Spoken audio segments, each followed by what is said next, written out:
Buy a rental. No. Wait, flip it for cash? No, my first home should be my primary home. Are you confused yet? Let's dive in and figure this out. Welcome to the Brandy Leiden podcast. I'm your host, Brandy Leiden. And in this podcast, we're going to talk through all things real estate, wealth building, and investing. And what I really want you to do is reach your financial freedom and live your life worth living.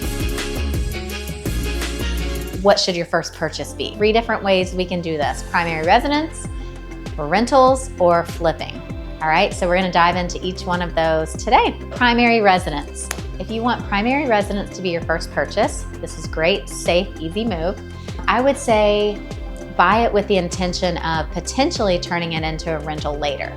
So you can do lots of different loan types for your primary residence. You can do FHA, you can do conventional, there's THDA, there's tons of loans out there for your primary residence. So this is a great one if you want to potentially use your primary residence as a fixer-upper. So buy one that needs some work, do the rehab, live in it for 2 years or more to avoid those capital gains. And you can then at some point use it as a rental later. That's a great, safe way to start investing and have a primary residence as your first purchase. A lot of people will rent and then buy a rental property, rental house as their first purchase. And some people think this is crazy, yet if you run the numbers and depending on what your rental purchase is, and if you've got if you're renting, maybe let's say you've got a good deal on a house and you've got lower rent and you've saved up all this cash, and so your first purchase is a rental house. And then you're cash flowing. Yes, you're building that equity, you're cash flowing, you're not living in it, but that's okay. You're paying your own rent. Maybe you need certain amenities, but your first purchase can't have. So you're getting all the great amenities of renting this apartment or place or condo or whatever it is. And you've bought your first rental house and it is making you money and it's growing your equity. So that's number 2, flipping. So that was the third thing we're going to talk about. So flipping as your first purchase, first investment in real estate. I would say probably that's the most risky option. Yet some of you are high risk people out there, so I'm talking to you if this is you.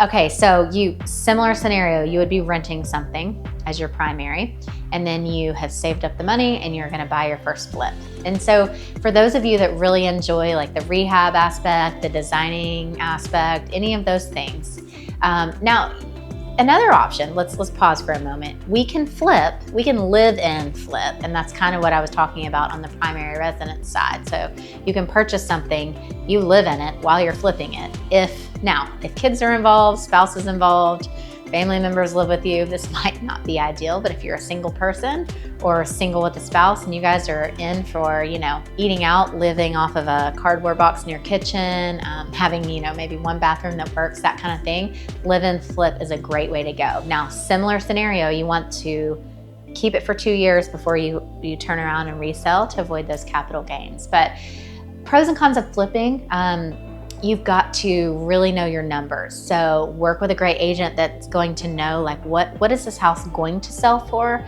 when I get done with all of this rehab. So you're gonna wanna stick to the budget. And a lot of times people that do live-in flips really go crazy with the budget because they're I'm gonna live there. Well, you still have to make money at the end of this, right? So flipping on a budget is gonna be huge. Pros and cons for flipping. So you want to be able to have vendors. Do you have contractors? Are you going to do all the work yourself? Do you have a plumber, electrician, floor guy, lighting guy? What are your options for vendors? So build that network maybe prior to making that your first purchase. So we talked about primary residence as a first purchase. In real estate, we talked about rental house as your first purchase, and then we talked about flipping as your first purchase.